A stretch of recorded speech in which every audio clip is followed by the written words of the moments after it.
Bueno, muy buenas noches a todos los que están participando de este quinto Ateneo de la Sociedad Salteña de Cardiología. Es un placer poder presentar a estos grandes colegas y referentes en esta temática. El primero que va a hablar va a ser el doctor Alejandro Fara, que él es cardiólogo y hemodinamista, jefe del servicio de hemodinamia del Hospital San Bernardo, y nos va a hablar acerca de un caso clínico en el que él participó y posteriormente nos ilustrará el doctor Aníbal Damonte, que él es jefe de hemodinamia y del servicio de cardiología intervencionista del ICR, del Instituto de Cardiología de Rosario. Fue expresidente de Solasi y expresidente del CASI, así que es un placer. Muchas gracias, Aníbal, por engalanar este Ateneo. Vamos a Gracias a comenzar, usted. Gracias a ustedes por la invitación. Es un placer para mí. por favor, muchísimas gracias. Ale, cuando quieras compartir pantalla, estamos atentos a tu caso.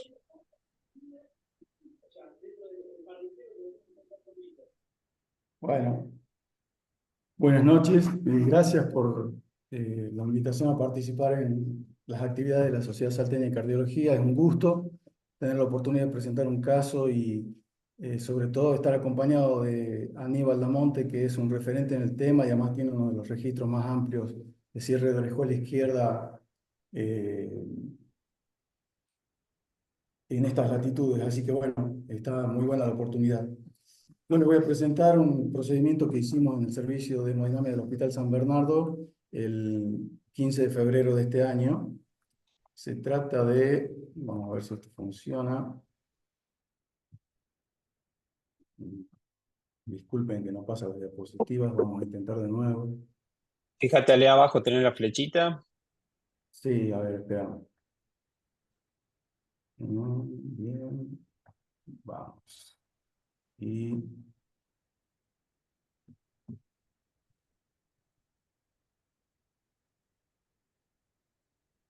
Fíjate, bueno, abajo a tu izquierda en la presentación tener una flechita para pasarlo, si no te pasa con el teclado. vos sabés que no me aparece a mí, pero vamos a ver así.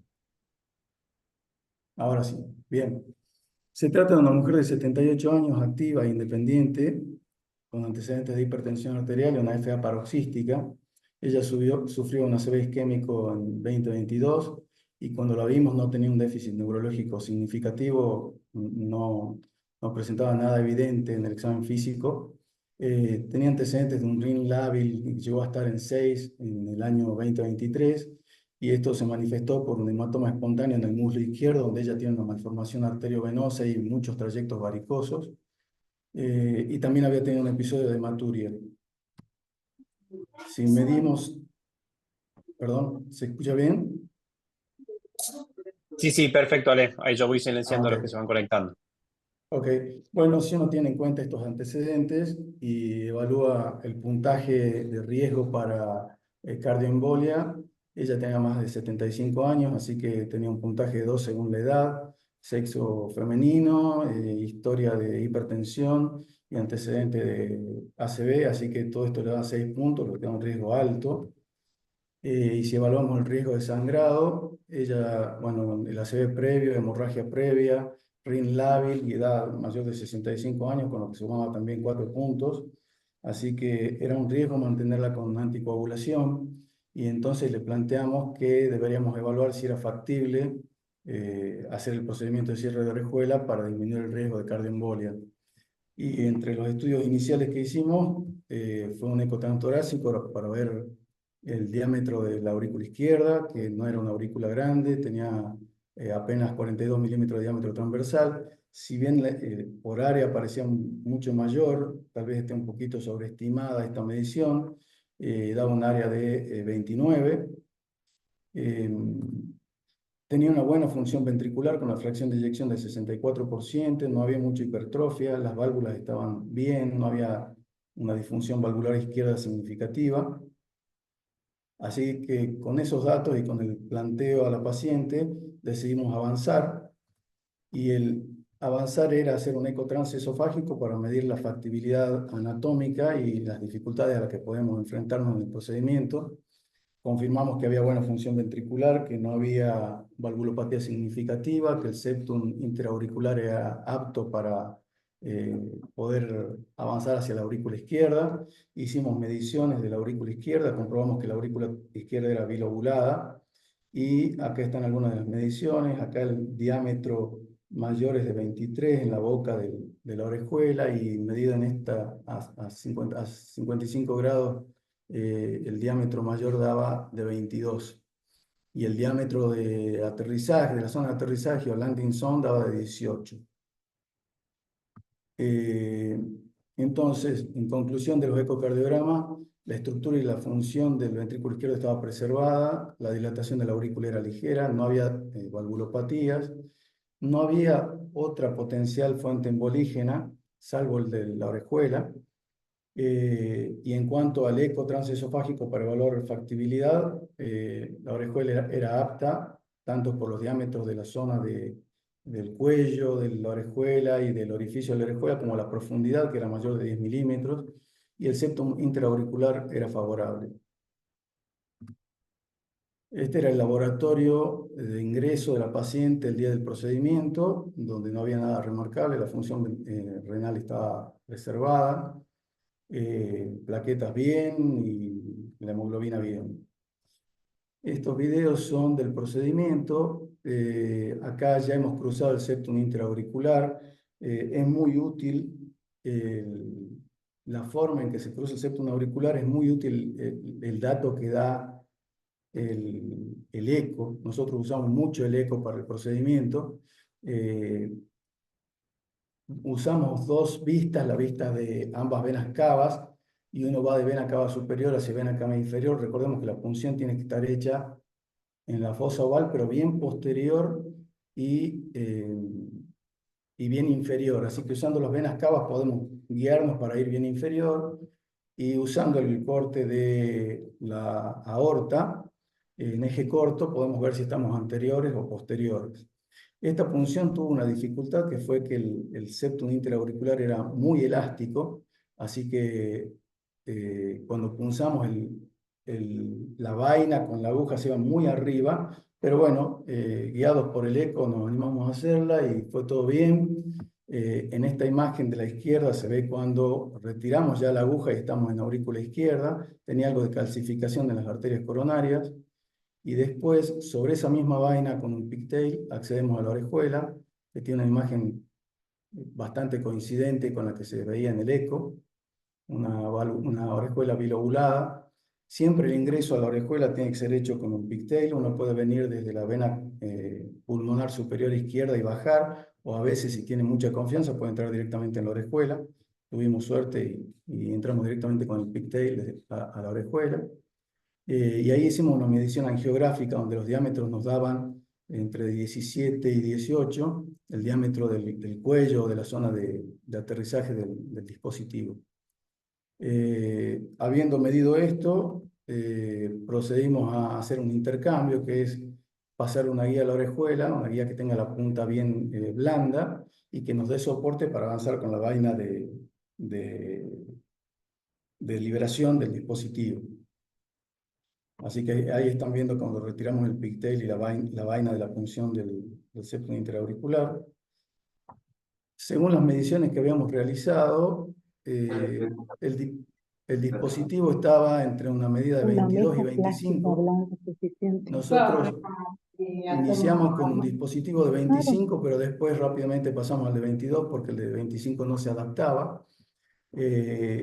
Fíjense, acá hay una breve descripción del dispositivo. El dispositivo consiste en un cuerpo o lóbulo, que es el que se fija la aurícula izquierda, y tiene estos ganchos, no sé si llegan a verlo, unos ganchos de fijación, que están aquí.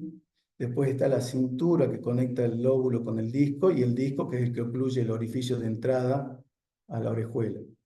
Esto que está acá es muy importante y se ve en el eco, que es la circunfleja, y eso nos sirve de referencia a nosotros para saber si es más profundo o menos profundo, y además nos sirve para tomar las mediciones del cuello cuando hacemos el procedimiento. Bueno, después de avanzar sobre la cuerda que habíamos dejado en la orejuela, avanzamos nuevamente con un pigtail que va por dentro, una vaina distinta, una vaina de más calibre, que es la vaina de liberación, y accedemos a través de esta vaina con el pigtail en la orejuela hacia la orejuela. Retiramos el pigtail y avanzamos en el dispositivo. En esta imagen lo que hicimos fue revisar si el dispositivo estaba enganchado al cable de liberación y si respondía al avance o retroceso del cable de liberación. Y lo que se hace a continuación es avanzar el dispositivo hasta que adquiere esta forma de esfera. En esta forma de esfera los ganchos de anclaje todavía no están expuestos y uno puede avanzar o retroceder o hacerse más posterior o más anterior moviendo esta vaina especial y guiado mucho por el eco transesofágico. Así que, bueno, eso es lo que estábamos haciendo en este momento. Una vez que estamos conformes con el sitio, procedemos a avanzar un poco más el dispositivo hacia la orejuela hasta que adquiere esta forma, el lóbulo. Esta forma es la correcta. La forma correcta es la de un neumático desinflado, ¿sí? Si el dispositivo estuviera totalmente desplegado, quiere decir que elegimos un dispositivo muy chico. Y cuando está muy deformado es porque elegimos un dispositivo muy grande. A continuación, lo que hacemos es retroceder un poco la vaina para que se forme el disco que ocluye el orificio de entrada a la orejuela. Por supuesto, todas las mediciones de la orejuela que hacemos con eco transesofágico y con angiografía necesitan que la aurícula izquierda esté bien llena, pletórica, y para eso necesitamos que la presión de la aurícula izquierda esté alrededor de 15 milímetros de mercurio, y todo eso se mide durante el procedimiento. Acá ya está desplegado el disco que ocluye el orificio de entrada, y lo que hicimos a continuación fue una prueba de anclaje traccionando desde el cable para ver que no se libere el dispositivo hacia la aurícula izquierda. Luego hicimos una inyección. Esta inyección tiene un defecto: nosotros retrocedimos demasiado la vaina, entonces estamos inyectando un poco en la aurícula izquierda y un poco en la aurícula derecha. Fíjense que acá se llena el tracto de salida, el ventrículo derecho y la arteria pulmonar, y después recién se llena la aorta. Así que eso es porque retrocedemos la vaina demasiado y pasamos a través o estamos justo en el defecto que provocamos en la punción del septum interauricular.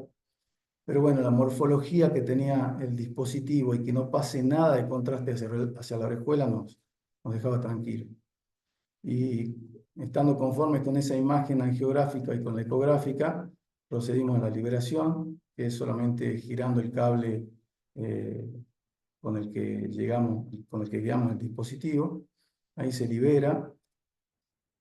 Hay unos conceptos para verificar si está bien posicionado y si el tamaño es correcto del dispositivo. 2/3 del cuerpo deben estar distales a la arteria circunfleja, que yo les decía que servía de guía. En este dibujo la arteria circunfleja estaría aquí, entonces uno tiene que estar un poquito más profundo con el lóbulo. El lóbulo debe estar comprimido, eso es la imagen, es el neumático desinflado que yo les mencionaba antes. El cuerpo debe estar alineado con el eje del cuello de la orejuela. Debe haber separación entre el cuerpo y el disco, y debe haber concavidad del disco. Y bueno, eso afortunadamente lo logramos. Esta es una imagen con el dispositivo ya liberado y el eco transesofágico para vigilar algunas cosas que hay que vigilar después del procedimiento. Por ejemplo, si queda un leak significativo, si hay derrame pericárdico, si no hay riesgo de migración del dispositivo. También es muy importante el eco apenas empezamos el procedimiento, porque hay que asegurarse que no haya trombos en la orejuela izquierda, por supuesto. Bueno, así que el procedimiento se realizó relativamente rápido, la paciente se recuperó rápido de la anestesia, no hubo ninguna complicación y a las 24 horas se fue de alta. Se fue de alta con aspirina y clopidogrel, que pensábamos mantener durante 3 meses. Ya interrumpió esa medicación porque ya pasaron más de 3 meses. Y hasta el momento actual, que tiene seguimiento con eco transtorácico solamente, habría que hacer un transesofágico pronto, pero con el eco transtorácico está todo ok, sin ningún tipo de complicación. Bueno, muchas gracias por la oportunidad de presentar el caso.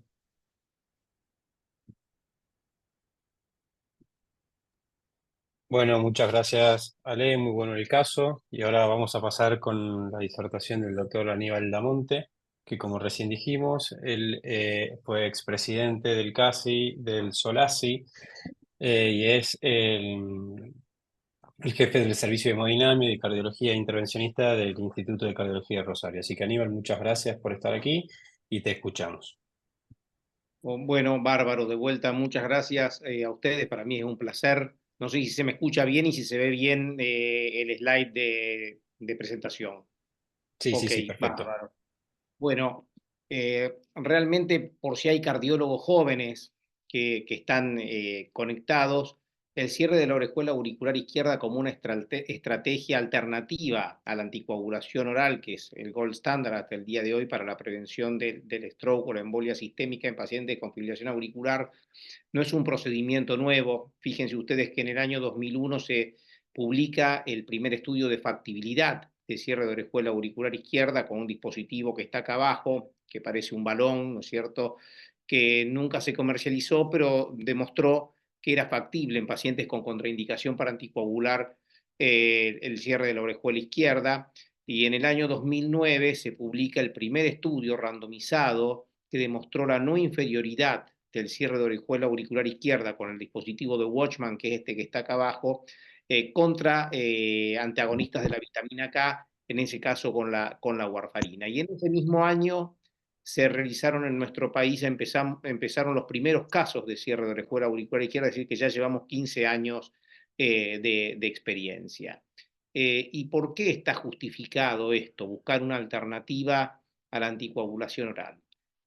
Porque si vemos un registro de la vida real, como es el Garfield, con más de 50.000 pacientes, y analizamos específicamente lo que es Latinoamérica, como fue publicado en el año 2019, aún 10 años después de la disponibilidad de los anticoagulantes de acción directa, alrededor del 38% de los pacientes, como ven ustedes acá en violeta y en verde, no recibían ningún tipo de anticoagulante, ni antagonistas de la vitamina K, ni anticoagulantes de acción directa. Es decir, que hay una gran cantidad de pacientes que por diferentes motivos no están recibiendo ningún tipo de protección contra un evento tan devastador como puede ser un stroke cardioembólico relacionado a su FA.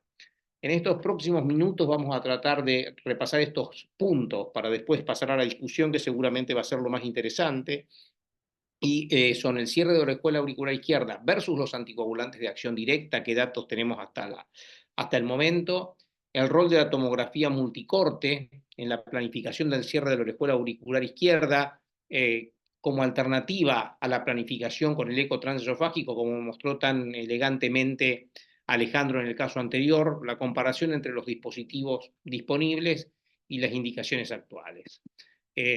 Con respecto al primer punto, hasta ahora está publicado un solo estudio randomizado de 415 pacientes que fueron aleatorizados a anticoagulación fundamentalmente con apixaban, 95% con apixaban, porque era lo que recomendaba el grupo del estudio Praga 17, que es un estudio de 10 centros universitarios en la República Checa, versus 213 pacientes que fueron aleatorizados a cierre de orejuela auricular izquierda con Amulet o con Watchman, que son los dispositivos más evaluados en el mundo. En este estudio específicamente los pacientes eran de alto riesgo cardioembólico y de alto riesgo de sangrado. La publicación original del año 2020 demuestra la no inferioridad del cierre de la orejuela auricular izquierda versus los anticoagulantes de acción directa para un punto final compuesto de muerte cardiovascular, stroke, accidente isquémico transitorio y sangrado clínicamente relevante. Si vemos cada uno de los componentes, vemos en rojo cierre de orejuela, en azul anticoagulantes de acción directa, tanto para stroke y AIT, muerte cardiovascular, sangrado clínicamente significativo y sangrado clínicamente significativo no relacionado al procedimiento. Fíjense incluso acá abajo a la derecha que ya en la primera publicación hay una tendencia a un beneficio del cierre de orejuela auricular izquierda versus continuar la anticoagulación crónicamente, pero que no era estadísticamente significativo. En el año 2022, el doctor Osman Sik, que es el autor principal del Praga 17, publica el seguimiento a los 4 años. Nuevamente a la izquierda la incidencia acumulativa de eventos para el punto final compuesto, en rojo cierre de orejuela, en azul anticoagulantes de acción directa, y ya se observa lo que de alguna manera uno preveía iba a ocurrir al más largo plazo, que el cierre de orejuela auricular izquierda resultó beneficioso con una reducción significativa a los 4 años del sangrado clínicamente relevante con respecto a una anticoagulación crónica, aún con lo seguros que son los anticoagulantes modernos. ¿En qué manera se replica esto en la vida real? Y por ahí uno puede recurrir a los registros. Por eso me pareció interesante compartir con ustedes este registro dinamarqués, donde de acuerdo a un score de propensión se aparean más de 1000 pacientes que fueron tratados con cierre de orejuela auricular izquierda y más de 1000 pacientes del registro dinamarqués de fibrilación auricular, que todos presentaban antecedentes por un porcentaje elevado de antecedentes de stroke, un porcentaje más elevado aún de sangrado mayor, y todos tenían alto riesgo de sangrado y alto riesgo cardioembólico. Lo que podemos ver en la incidencia acumulativa de eventos, arriba a la derecha, en rojo cierre de orejuela auricular izquierda, en azul anticoagulantes de acción directa, que a 2 años de seguimiento hay una reducción relativa del punto final compuesto de stroke isquémico, sangrado mayor y mortalidad del 43% en los pacientes que fueron tratados con cierre de orejuela auricular izquierda, fundamentalmente a expensas de una reducción del sangrado mayor que tracciona la reducción de mortalidad que se ve en este registro dinamarqués. Y lo que es más interesante también para discutir, lo que es aún en un registro nórdico, con un sistema de salud que está muy encima del paciente, fíjense ustedes que a los 2 años de seguimiento, el abandono de la anticoagulación, la discontinuación, fue del 60%. Ese es un punto interesante para discutir desde el punto de vista clínico. Otro estudio interesante que se presentó en el año 2022 en el Congreso de la Sociedad Europea de Cardiología con respecto a la comparación, de vuelta no es un estudio randomizado de vuelta es un estudio apareado por score de propensión, pacientes que bajo anticoagulación sufren un stroke. Algunos fueron tratados con el tratamiento estándar, es decir, anticoagulantes de acción directa en rojo, otros se cerró la orejuela auricular izquierda, y parecería que en pacientes con fibrilación auricular y un stroke reciente, aún bajo anticoagulación, la recurrencia de un nuevo stroke es significativamente menor en los pacientes a los cuales se les cerró la orejuela auricular izquierda. Sin dudas, hay muchos estudios en este momento que están en curso y que nos van a dar más luz sobre qué rol cumple una y otra estrategia de prevención de la cardioembolia. Y en este momento los 3 estudios más grandes, que son en pacientes que son buenos candidatos para anticoagulación oral crónica, a diferencia del Praga 17, que eran pacientes que tenían alto riesgo de sangrado, bueno, Catalyst, Option y Champion AF seguramente van a aportar más información. Con respecto a la planificación, bueno, un poco lo que aprendimos del TAVI. Cuando empezamos a utilizar la tomografía multicorte, en lugar de utilizar lo que hacíamos originalmente, que seguimos haciendo en algunos pacientes, que correlaciona el eco transesofágico con las mediciones por angiografía, que es lo que mostró muy claramente Alejandro, sabemos que hay limitaciones del eco transesofágico y podemos estar subestimando las dimensiones de cualquier estructura. Así como con el TAVI vimos que cuando planificamos en base a la tomografía multicorte se redujeron los leaks periprotésicos con respecto a cuando lo planificábamos mediante eco transesofágico. Algo similar podría acontecer con la posibilidad de una reconstrucción multiplanar como nos ofrece la tomografía multicorte. Y ya en el año 2017, el grupo también de Dinamarca, de Ole de Bakker, en un grupo de 48 pacientes que fueron cerradas las orejuelas con el dispositivo Amulet o con el dispositivo de Watchman, y que habían sido planificados con la disponibilidad de eco transesofágico y de tomografía multicorte, demostró que para cualquier dispositivo la exactitud en la elección de la dimensión del dispositivo a colocar fue superior cuando se la pudo determinar mediante la tomografía multicorte.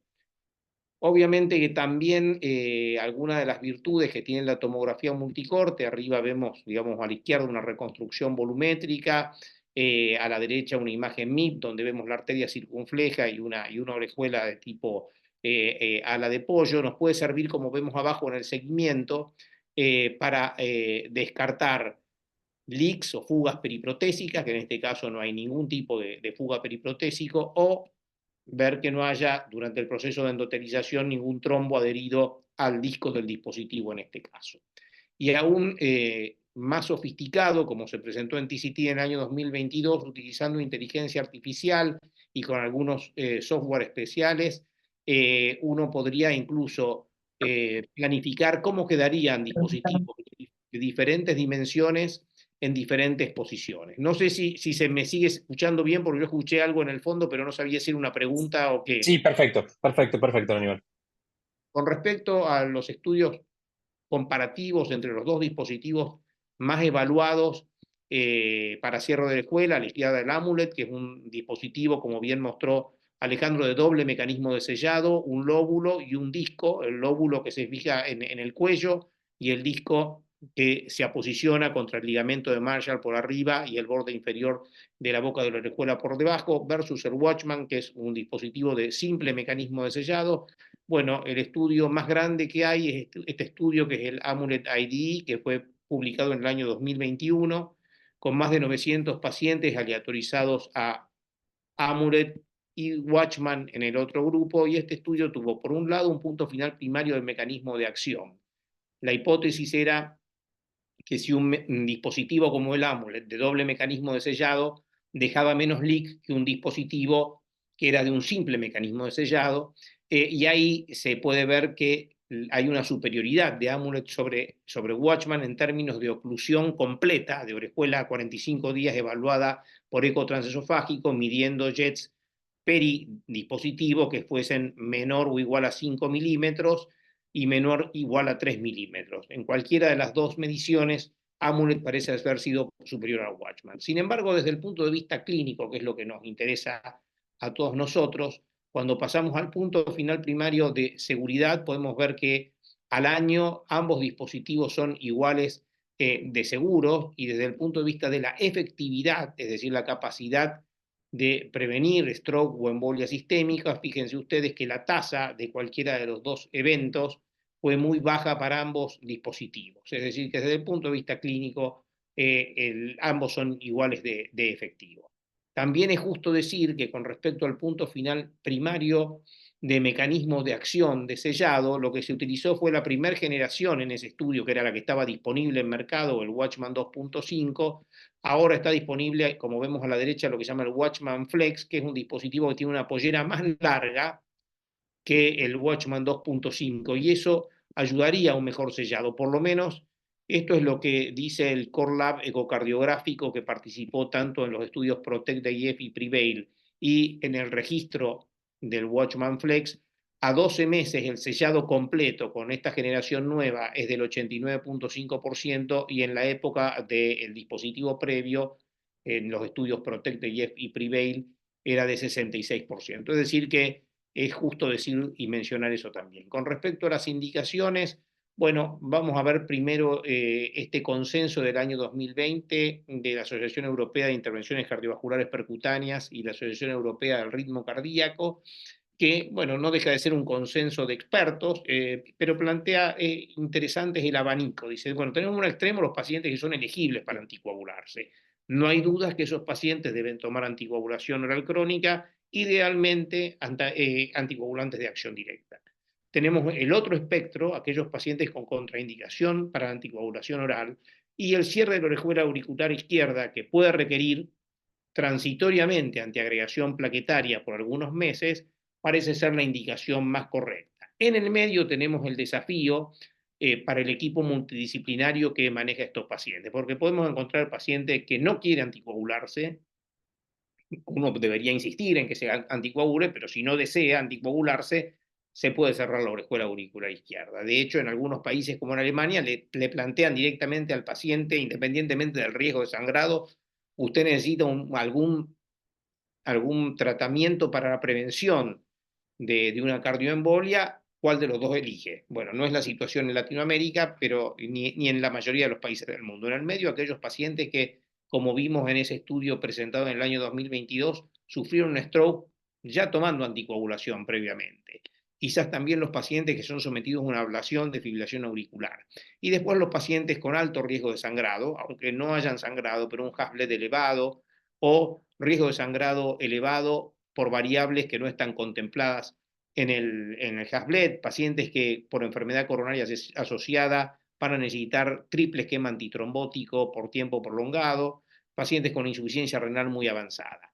Ahora, ¿qué es lo que nos dicen las guías? Y bueno, las guías más recientes que podemos mencionar, las de la Asociación del American College, el American Heart y el Colegio Americano de Chest Physicians en el 2023, para los pacientes, fíjense ustedes, con fibrilación auricular, un CHA2-VASc igual o mayor de 2 y una contraindicación para el tratamiento anticoagulante crónico debido a causas no reversibles, el cierre del agujero auricular izquierda es razonable, con una recomendación más fuerte que la que ponían en las guías previas, 2A, y aún en aquellos pacientes que tienen el alto riesgo cardioembólico, pero que existe una tendencia a mayor sangrado y hay una preferencia del paciente hacia un procedimiento de prevención local de la cardioembolia, bueno, la recomendación sigue siendo más débil, pero está contemplada dentro de las guías. Simplemente para ilustrar un par de casos más, es una paciente de 81 años, con sangrados digestivos a repetición, alto riesgo cardioembólico por CHA2-VASc, alto riesgo de sangrado por CASBLET. En este caso lo planificamos por tomografía multicorte.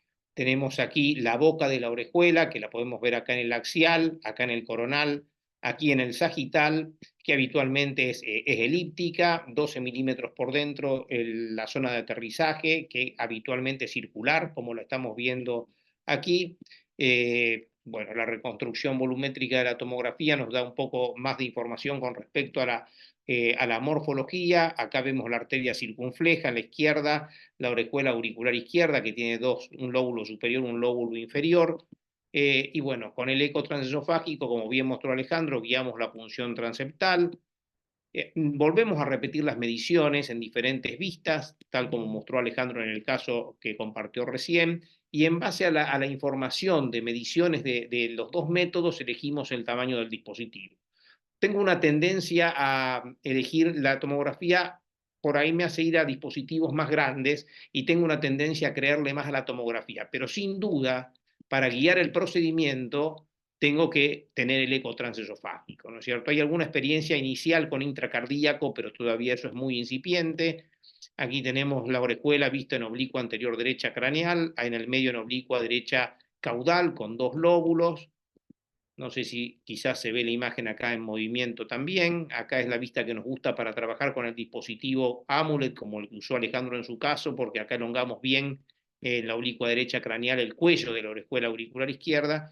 Y aquí ya está el lóbulo, la cintura y el disco liberado. Un poco de flujo a través entre el disco y el lóbulo, simplemente porque tenemos todavía tracción con el cable. Pero después lo que más nos interesa es esto, lo que vemos también en el eco transesofágico, y mostró muy claramente Alejandro, el disco, el lóbulo, la ausencia de flujo hacia la orejuela auricular izquierda.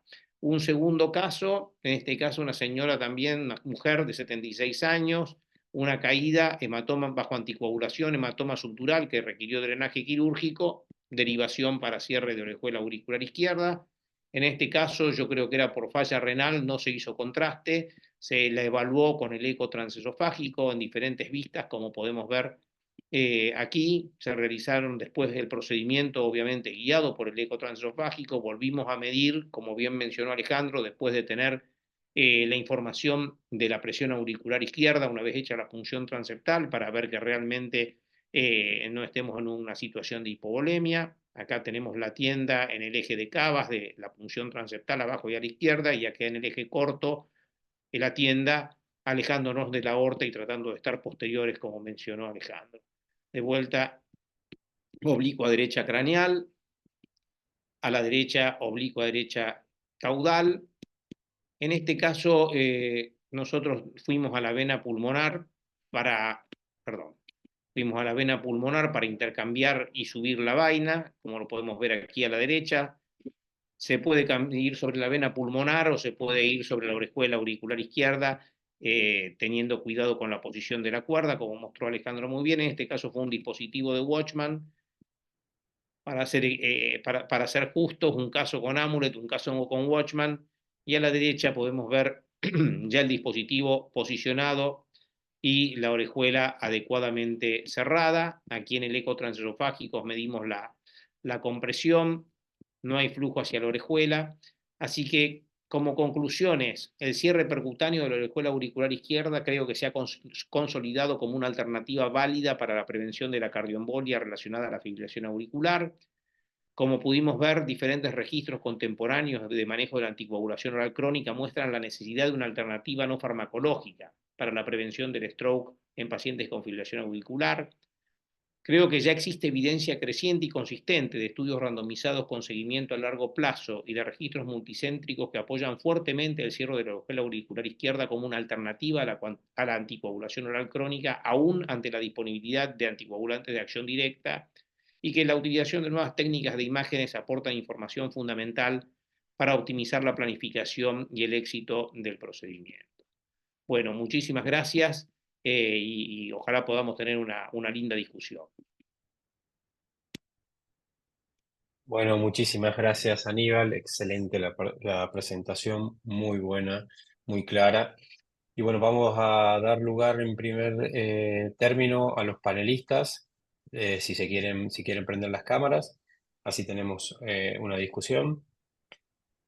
Está el doctor Francisco Caprota, Juan Manuel Pereira, el doctor Luis Tapia y el doctor Pablo Pérez Olivellas.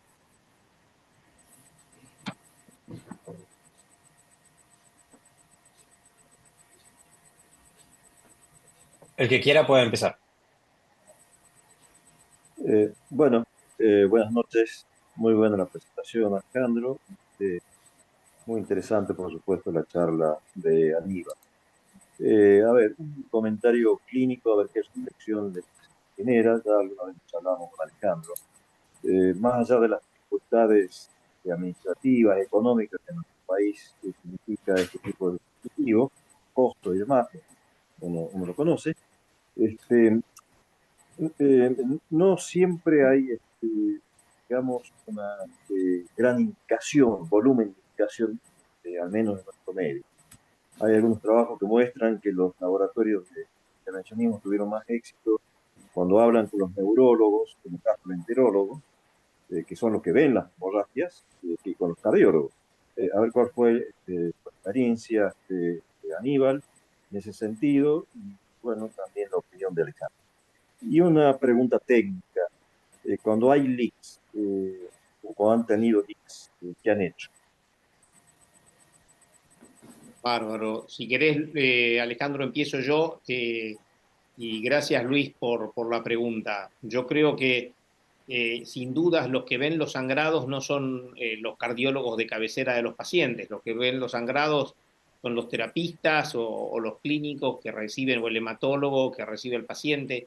Nosotros cuando empezamos con el programa nuestro, lo primero que hicimos fue tener una reunión con hematología y después nos fuimos dando cuenta cómo la teníamos que ir ampliando dentro de nuestro medio, a gastroenterólogos, porque la mayoría de los pacientes que nos llegan son pacientes con sangrados digestivos a repetición, la gente añosa, muchas veces con displasias intestinales, bueno, pacientes en los hombres con problemas de próstata que han tenido hematurias a repetición o problemas tumorales a nivel renal, las mujeres también con el tema del sangrado ginecológico, algunos que sangran a pesar de los anticoagulantes modernos en términos de algún sangrado intracraneano hemos tenido, pero sobre todo lo que nos ha llegado es que los pacientes a medida que se van tornando frágiles se caen, tienen más tendencia a la caída y ese es un subgrupo al cual hay que prestarle más atención, porque esos cuando se caen terminan haciendo un hematoma subdural o algún sangrado mayor en otro sitio. Es decir, que para aumentar el volumen hay que ir más allá. Por eso en algunos lugares está directamente la clínica de fibrilación auricular que le integran todas estas especialidades a las cuales no, mencionaba yo recién. Bueno, y con respecto a la parte técnica del tema de los leaks, a los leaks, hasta hace, diría yo, 2 años atrás, un leak de menos de 5 milímetros se consideraba que no tenía ninguna relevancia. No había que hacer nada. En los estudios randomizados como PROTECT, PIF y PREVAIL, lo que hacían es si veían en el transesofágico de control a los 45 días o a los 3 meses, los seguían anticoagulando, porque esos eran pacientes que eran elegibles, que podían anticoagularse, le prolongaban la anticoagulación en vez de 45 días más tiempo. En los pacientes de la vida real, que por ejemplo en Latinoamérica no eran pacientes elegibles para anticoagularse y sobre todo la experiencia inicial era todo con el Amulet o su generación previa. Los pacientes esos siempre se manejaron con antiagregación plaquetaria transitoria y lo más corto cuanto más reciente era el sangrado que habían tenido.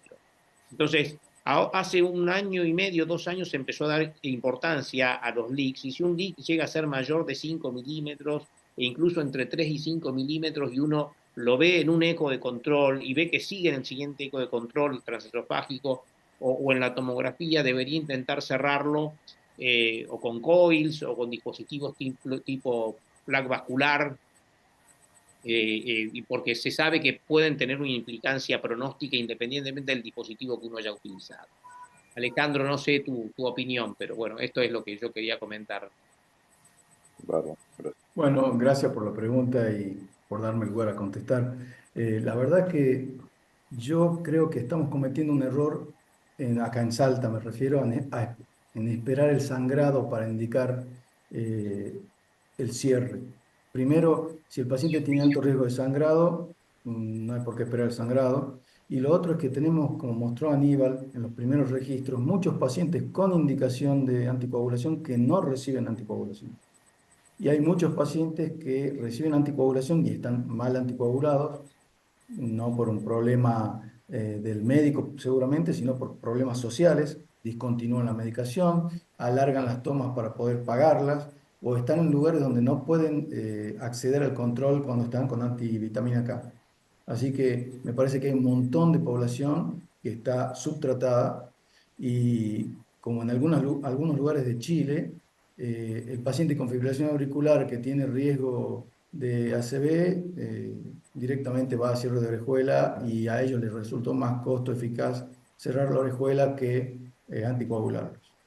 Y con respecto a lo técnico y sin ningún compromiso con ninguna empresa, a mí me parece mejor el dispositivo Amulet.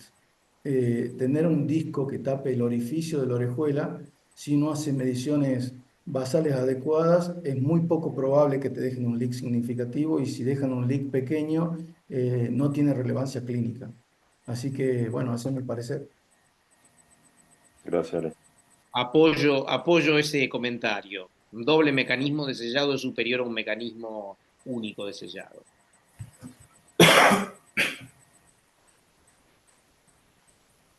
Juan Manuel, Pablo. Bueno, muy Bueno, buena hola, el buenas noches. caso. Bueno, Dale, Juan, dale, Juan. Adelante, Pablo. Primero los mayores. Bueno, muy buena la exposición del caso y de la exposición del doctor Ramonte. Bueno, un poco, a mí me llama siempre la atención esto que un poco comentó Alejandro, ¿no? Esta alta incidencia que falta de anticoagulación de la población, la alta incidencia de sangrados y el abandono de la anticoagulación, y uno entonces esperaría una mayor indicación del cierre de orejuela y es lo que uno no ve, ¿no?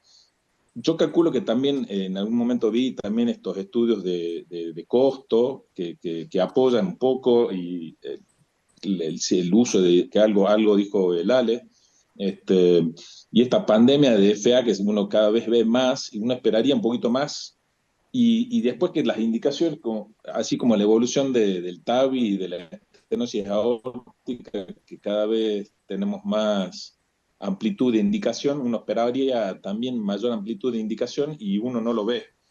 Bueno, un poco a ver cómo lo ven, cómo lo explican a esto, ¿no? Bueno, yo creo que por un lado hay desinformación, o sea, por eso creo que está muy bueno todas estas actividades. Hoy en día la realidad es que en todas las provincias de nuestro país, o en casi todas, ya se ha realizado esto, pero hace 15 años que está disponible. ¿Cuál es mi interpretación? Nosotros empezamos en el año 2009 con cuentagotas a hacer casos y si yo no me equivoco, en el año 2010 estuvo disponible en nuestro país el primer anticoagulante de acción directa. O sea, Dabigatran está disponible desde el año 2010. hubo un gran entusiasmo inicial en toda la comunidad cardiológica y hematológica de que los pacientes no iban a sangrar más. Sin embargo, cuando uno mira los estudios randomizados de cada uno de los anticoagulantes de acción directa contra warfarina, los pacientes tuvieron menos sangrado intracerebral. El sangrado mayor de otras causas fue exactamente igual, entre 2 y 3% para la clásica warfarina y para cualquiera de estos nuevos anticoagulantes. Entonces, al principio había una desatención a esto. Incluso en los congresos de cardiología nacional, tanto de FAC como de SAC, era muy difícil que en una mesa de fibrilación auricular se incluyeran el tema de la dificultad de la anticoagulación.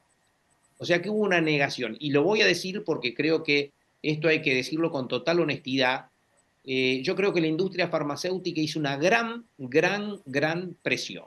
Y por otro lado, es verdad que también que los primeros estudios randomizados que hubo con el dispositivo de Watchman, que fueron PROTECT-AF y Prevail, mostraban claramente la disminución del sangrado, pero era a su vez poblaciones que podían anticoagularse. Y la vida real es que esto es contra pacientes que tienen alto riesgo de sangrado o que ya sangraron, entonces lo otro tenía registros, o sea, con el otro dispositivo había registro, entonces todo el mundo decía, esta evidencia no es fuerte. Entonces, creo que esta mezcla de cosas y la desinformación de toda la comunidad extracardiológica, todos los que manejan el sangrado, creo que es lo que ha hecho que esto no creciera tanto. Ahora, a mí me ha tocado participar en foros que están planteando que probablemente cuando se Catalyst, Champion AF, que son los estudios que están ahora en curso, es muy probable que el número de cierres de oreja aumente 5 veces por lo menos, Ya hay sangre en la aún orina. cuando solamente de no inferioridad.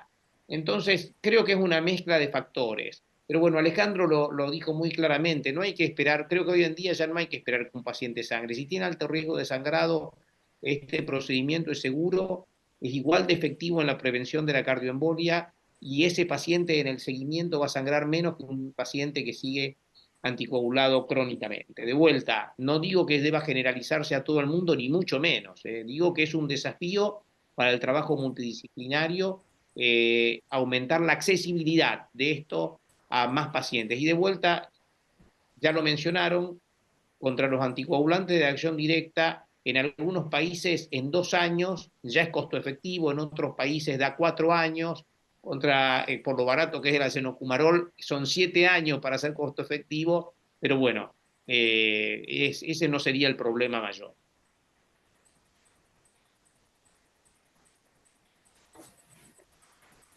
No sé si Alejandro, vos querés hacer algún otro comentario respecto. Lo único es que yo creo que vivimos una época basada en guías, que está bien, pero que si uno se fija hasta hace poco, la indicación era 2B. Y eso es porque no hay un estudio a gran escala que sea randomizado y que dé soporte para que la indicación tenga más fuerza. Ahora es 2A y eso espero que aliente a los médicos a tomar las decisiones correctas con el paciente que tiene al frente.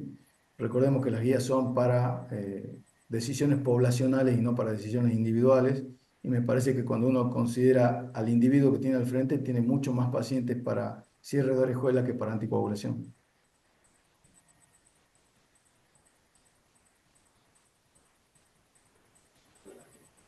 Bueno, agarro el micrófono y te invito. Buenas noches, gracias por la invitación. Más que pregunta, era bueno felicitarlo a Alejandro por el caso muy bueno y gracias a Aníbal por tu tiempo y por tus comentarios. Yo quería hacer 2 comentarios. Uno, que ya recién lo dijo Aníbal, que es el tema de desinformación o de tratar de globalizar estos conocimientos a los clínicos, a los terapistas, a los gastroenterólogos, porque muchos no saben que existe esto.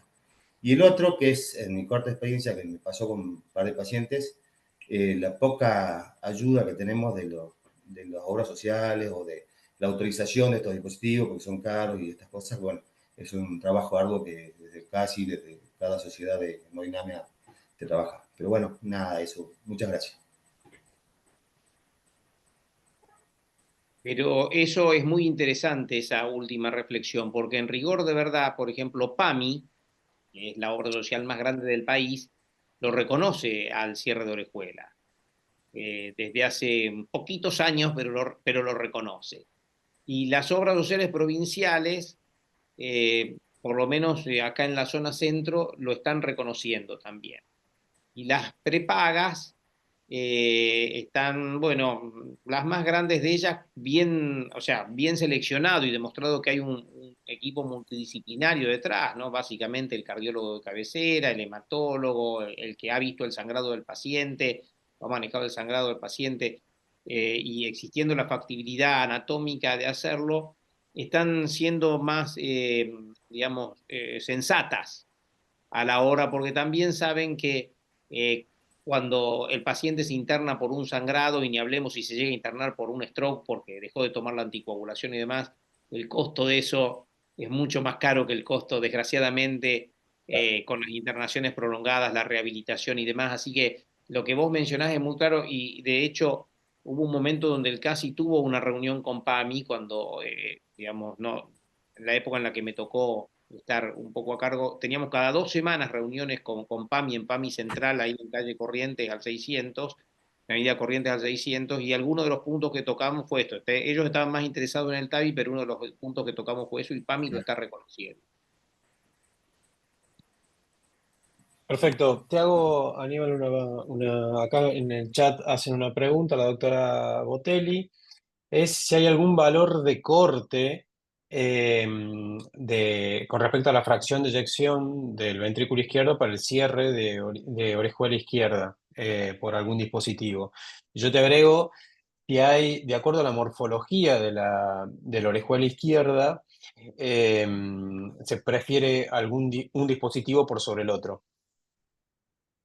Bueno, con respecto a la pregunta de la doctora, es muy interesante, porque en realidad no hay un punto de corte de fracción de eyección para decir, bueno, este paciente por mala fracción de eyección no le cierro la orejuela auricular izquierda, salvo que tenga una indicación para anticoagularse porque tuvo un trombo apical o algo así, que bueno, ahí ya de vuelta hay que ver, digamos, la situación individual. Pero lo que sí se ha observado es que los pacientes con baja fracción de eyección, por debajo de 25% de fracción de eyección, pueden desarrollar más trombo relacionado al dispositivo, cualquiera de los dispositivos que hay disponible. Entonces yo creo que cuando llegamos a un paciente de baja fracción de eyección en la que hay un consenso en que le vamos a cerrar la orejuela auricular izquierda porque tiene una contraindicación para anticoagularse o sangró bajo anticoagulación y demás, a ese paciente lo tenemos que tener un seguimiento de imágenes más cercano que con otros. Es decir, el eco transesofágico, la tomografía, lo que quieran, seguramente ese paciente va a tener si tiene mala función ventricular, tenga falla renal también, entonces no le vamos a hacer contraste, pero un eco transesofágico a los 45 o 60 días, otro a los 6 meses, otro al año, y ver que no aparezca un trombo, porque un trombo relacionado al dispositivo puede ser un problema que hay que identificar, porque uno con una anticoagulación de corto plazo, porque estos son pacientes que en general no pueden recibir anticoagulación crónica, pero si yo lo pongo bajo anticoagulación un mes porque le apareció un trombo mientras se estaba endotelizando el dispositivo, ese no es un problema en general manejado en conjunto. O sea que no hay un corte de fracción de eyección, pero sí lo seguiría más de cerca. Por esa observación que ha habido. Y con respecto a lo que vos comentaste, o lo que vos preguntaste, Luis, era otra cosa y ahora no me acuerdo. De acuerdo al tipo de morfología Ok. de la orejuela. Yo creo que la morfología de la orejuela, que es tan variable, porque no son las cuatro, el chicken wing, el windsock, el cactus o el coliflor, eso mucho más. Eso es un problema si vos vas a usar un dispositivo de localización, de liberación profunda. Y de vuelta, no es un sesgo, es la realidad. En general, el Watchman necesita ir antes, el modelo anterior, al lóbulo más grande, era de localización profunda, la manipulación de la orejuela era mucho mayor. Si yo uso un dispositivo que es de liberación, de cierre superficial, es decir, voy a estar en el cuello, que son 10 o 12 milímetros de longitud desde la boca, y voy a posicionarme ahí, no me importa lo que hay distalmente. Es decir, que cuando hay una orejuela que tiene una morfología poco amigable, creo que un dispositivo tipo Amulet, como el que mostró Alejandro, en el caso, es mucho más apropiado, mucho más seguro y vamos a tener un sellado mejor. Perfecto, gracias. No sé si está el doctor Francisco Caprota conectado para hacer algún comentario, alguna pregunta. Hay otra pregunta en el chat, Luis. A ver. En el chat. Entonces, bueno, el doctor Ábalos pregunta, como estudios prequirúrgicos, preprocedimientos, perdón, habría que hacer una angio-TC cardíaca y un ET, o si se prefiere alguno por sobre otro. Bueno, la realidad que eso depende de la disponibilidad. Hasta ahora, el gold standard para cierre de orejuela es el eco transesofágico. Hay datos cada vez más fuertes de que la tomografía va a ayudarnos a conseguir un resultado perfecto en un porcentaje mayor de pacientes, sobre todo en términos de sellado. Pero es lo que uno disponga.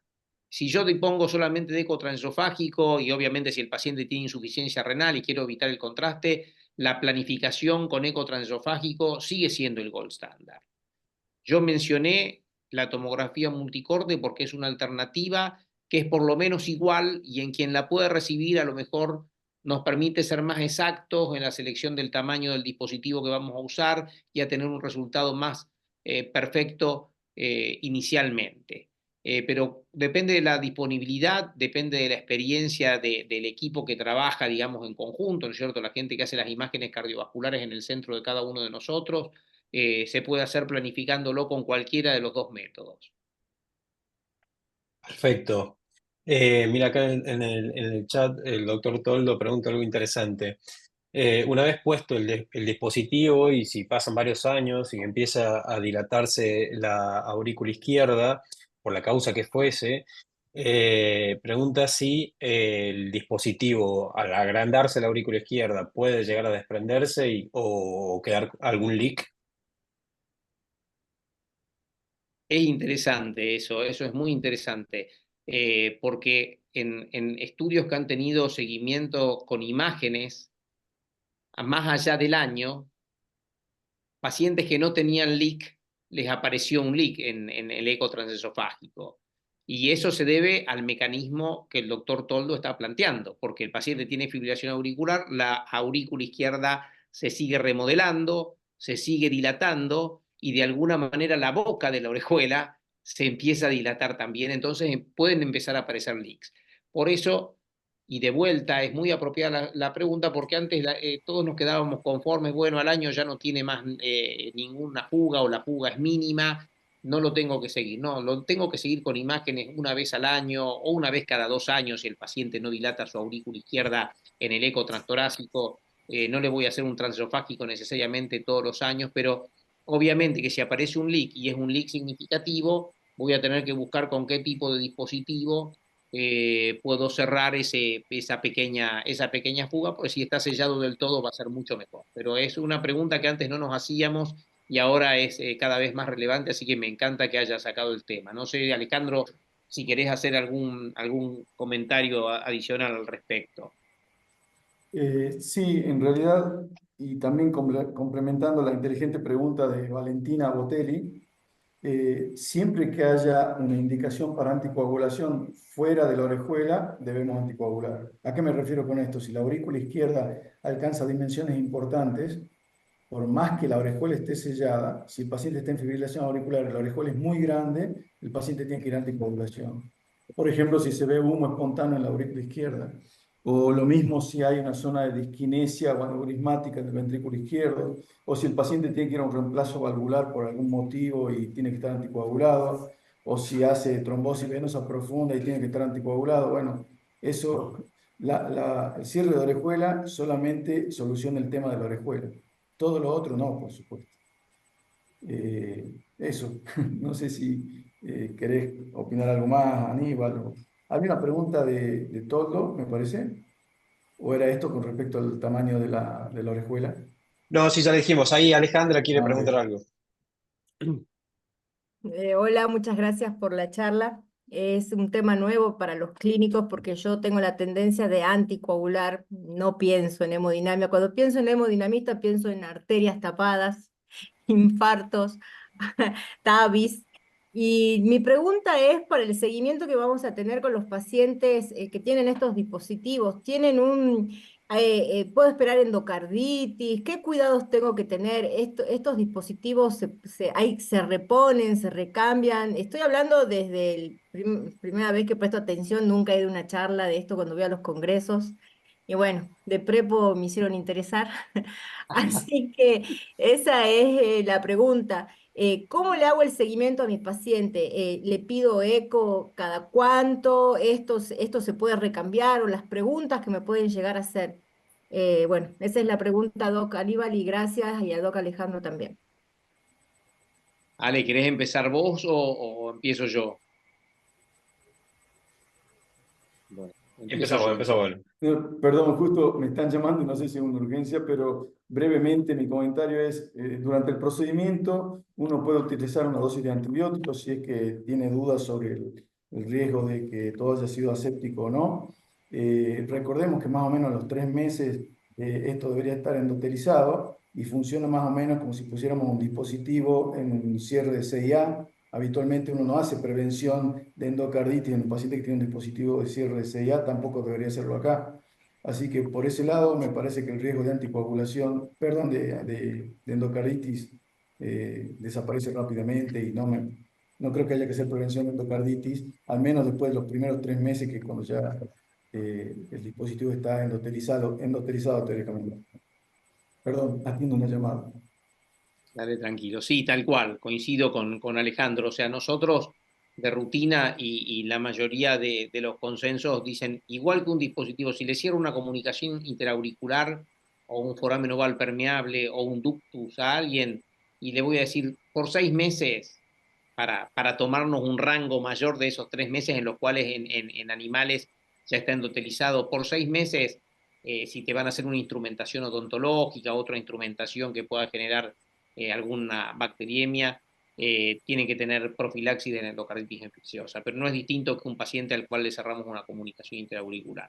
Y con respecto al seguimiento de imágenes, un poco lo que mencionábamos antes era que todos estos pacientes entre los 45 y 60 días deberían tener o un eco transesofágico o una tomografía multicorte para confirmar que el sellado que vos viste inmediatamente sigue igual y que en ese lapso donde todavía no se endotelizó el dispositivo, no hay ningún trombo formándose sobre el dispositivo.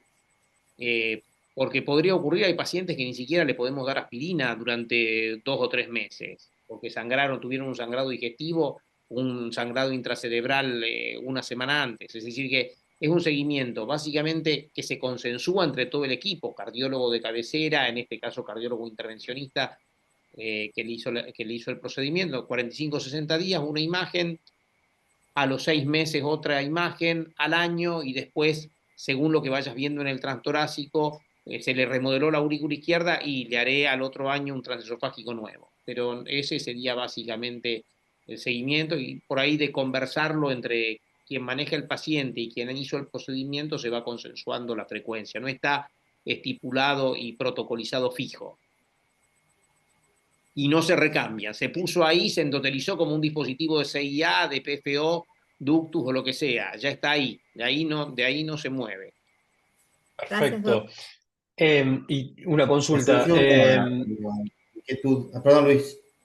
Sí, dale, Aníbal, adelante. con respecto a esto de que uno ya ha visto y supone que a los 3 meses está endotelizado el dispositivo, y si a futuro el paciente, como decía el doctor Toldo, hace una dilatación de la aurícula, si ya está endotelizado, ¿por dónde se generaría el leak? ¿O se fue generando y no lo vimos porque no hacemos los controles tan seguidos? Sí, el punto es que, digamos, la endotelización es la que vemos habitualmente, lo que se han hecho en estudios de experimentación animal, donde el animal fue sacrificado y no tuvo la oportunidad de ir. Es distinto como va endotelizándose una cosa cuando uno protocoliza un estudio a nivel, digamos, del comportamiento de un dispositivo en el animal, y otra cosa es lo que nos pasa a nosotros. Obviamente que la endotelización no es perfecta. Si yo tengo esa boca elíptica, habrá algún punto donde por ahí no llegó a endotelizarse del todo nunca, como puede pasar también con un dispositivo de CIA o Claro. de examen oval permeable, y si tracciona la aurícula izquierda, puede el leak fugarse por ahí. Yo lo digo esto, siempre digo, ¿qué es lo que pasa a un paciente con un aneurisma de aorta abdominal al cual lo tratamos con una endoprótesis?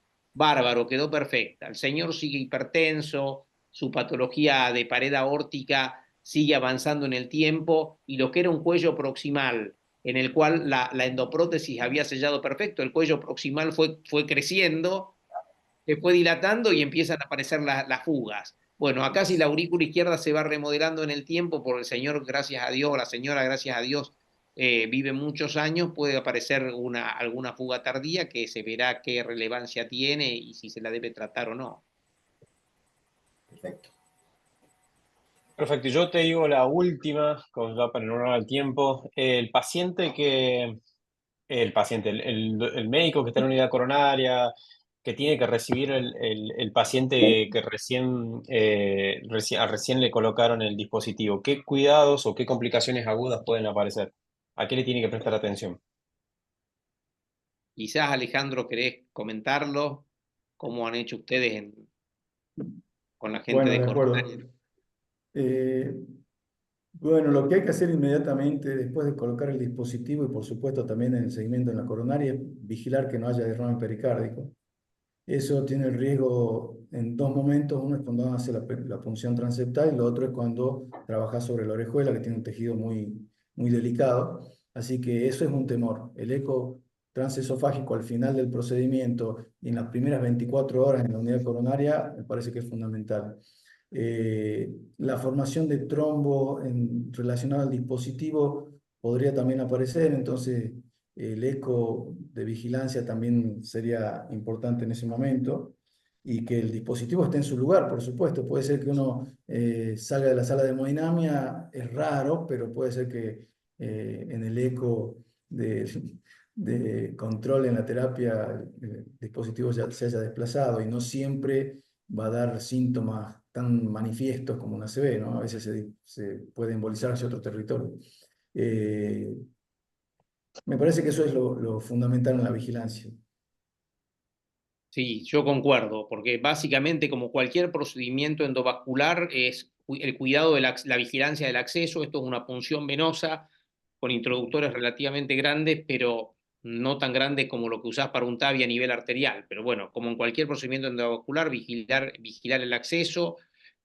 Si no hubo ninguna complicación intraprocedimiento, es excepcional que aparezca un derrame pericárdico agudo, subagudo, pero lo mismo, como bien dice, antes del alta, que habitualmente se van al día siguiente de alta, un eco transtorácico para ver que esté el pericardio limpio.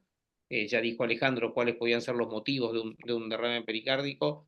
Y la embolización del dispositivo hoy en día, con todos estos mecanismos de fijación, como mostró claramente Alejandro, los alambres que uno y otro dispositivo lo disponen, la embolización del dispositivo es muy infrecuente. Yo creo que desde el 2009 hasta ahora tuve un solo paciente acá con una orejuela muy grande que la tratamos medio off-label al principio y se comportó como una estenosis mitral. Hizo un edema agudo de pulmón a la noche porque se había embolizado y se había plantado sobre la válvula mitral y tuvimos que pelear como 4 horas para poder enlazarlo, recuperarlo y sacarlo. Se hace porque también embolizan los dispositivos de cierre de ductus, los dispositivos de cierre de CIA. Cualquier dispositivo que uno pone sabe que tiene que vigilar eso, pero hoy en día es muy, muy, muy infrecuente que eso ocurra con cualquiera de estas intervenciones que mencionaba. Y al día siguiente, alta. Excelente. Bueno, en honor al tiempo, muchas gracias a todos los panelistas, a todos los que se conectaron. Muchas gracias Alejandro, muchas gracias Aníbal, realmente un placer escucharlos. Muchísimas gracias a todos y aprovecho para invitarlos, para no cargarlos mucho, no mandamos nada en el grupo, pero mañana tenemos un Ateneo del Hospital San Bernardo a las 8 de la mañana. Vamos a poner el link para que se puedan conectar.